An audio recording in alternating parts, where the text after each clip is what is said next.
The Lord be with you. A reading from the Holy Gospel according to Matthew.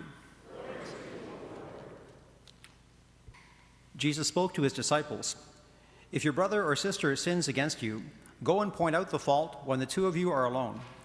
If he or she listens to you, you have regained your brother or sister.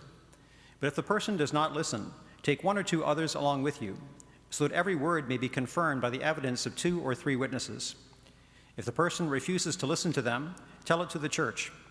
And if that person refuses to listen even to the church, let such a one be to you as a Gentile and as a tax collector. Truly, I tell you, whatever you bind on earth will be bound in heaven, and whatever you loose on earth will be loosed in heaven.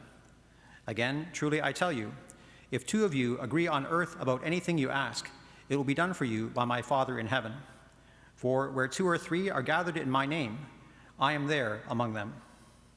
The Gospel of the Lord.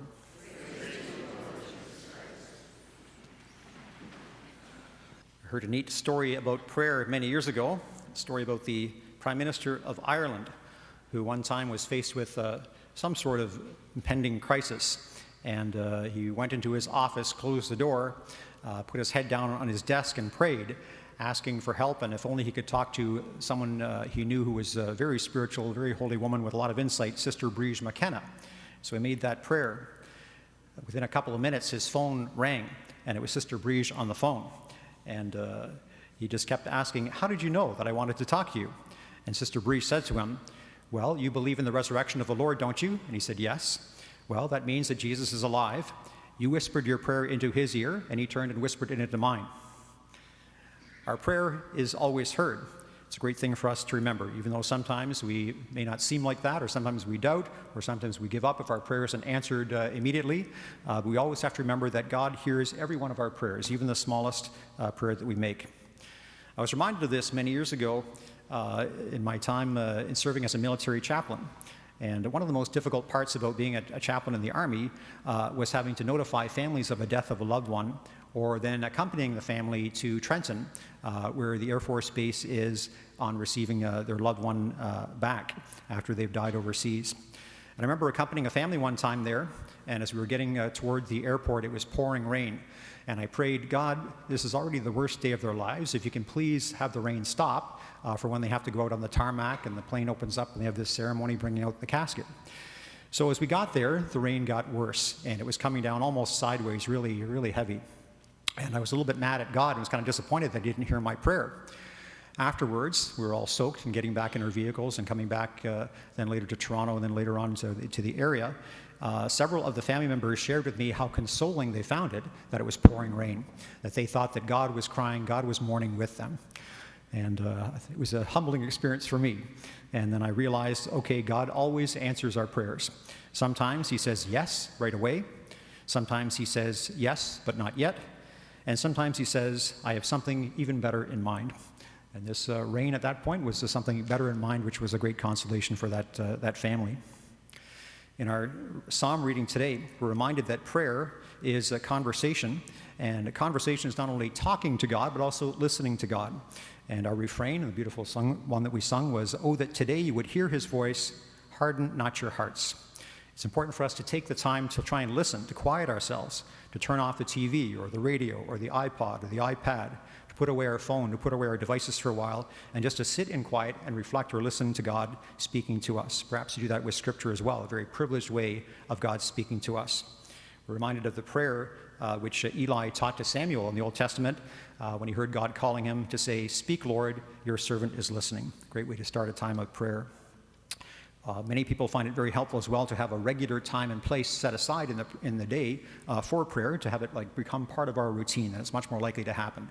If we wait till late at night or before going to bed, oftentimes we, myself included, are kind of too tired and we kind of fall asleep during that. But to have a regular time and place, often first thing in the morning, is a great way to start the day and to ask for God's blessings throughout that day. In the Gospel today, we're reminded of the importance of praying with other people as well. And Jesus says, "If 2 of you agree on earth about anything you ask, it will be done for you by my Father in heaven. For where 2 or 3 are gathered in my name, I am there among them." So we're encouraged to pray as a family, to pray with your spouse. You may remember an old adage that Dr. James Dobson, who was the founder of Focus on the Family from years ago, used to say. He would say that the family that prays together stays together.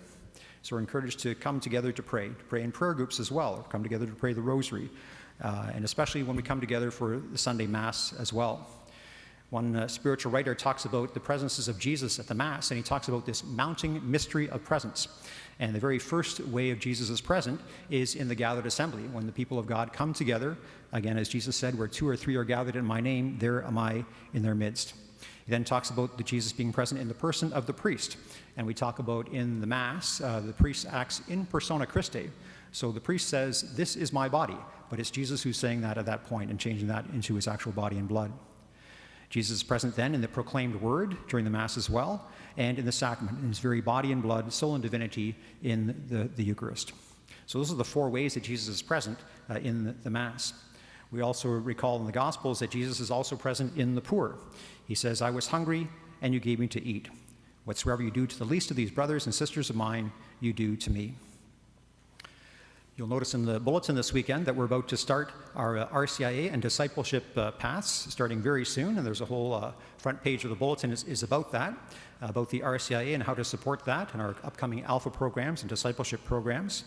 If anyone is interested in learning more about the Catholic faith or becoming possibly Catholic, you're invited to reach out to them and invite them.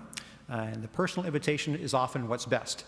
Occasionally, some people just read it in the bulletin and come, but if you know somebody, feel free to reach out and invite them to come and see. Sometimes we already have people who are here among us who may perhaps have a Catholic spouse who are here but have never become Catholic themselves, and perhaps with a certain simple invitation, they may like to become Catholic themselves and be able to partake fully in the Eucharist when they come. So we're invited to reach out to them and invite them to come and see.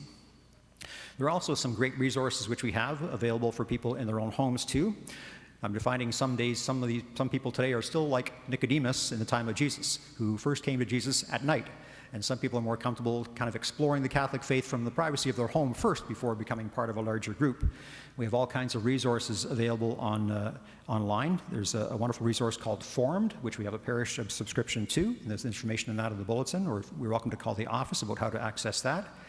There's a great series partly on Netflix, but they have their own app as well called The Chosen, and it's about Jesus and the apostles, and it's a fantastic story of Jesus and the calling of the apostles. There's going to be 7 seasons. 3 of the seasons are out already, and it's very powerfully, very prayerfully done and very touching, and many people find it very powerful. So that's called The Chosen.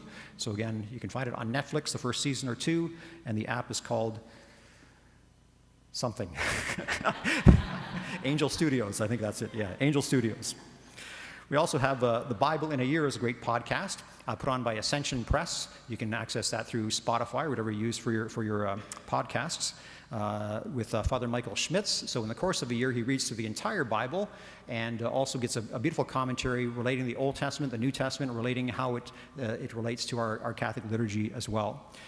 Since doing the Bible in a year, he's also doing right now what's called the Catechism in a year, where you read through the entire Catechism in a year with a commentary as well. So also by Father Michael Schmitz, and again, very, very well done.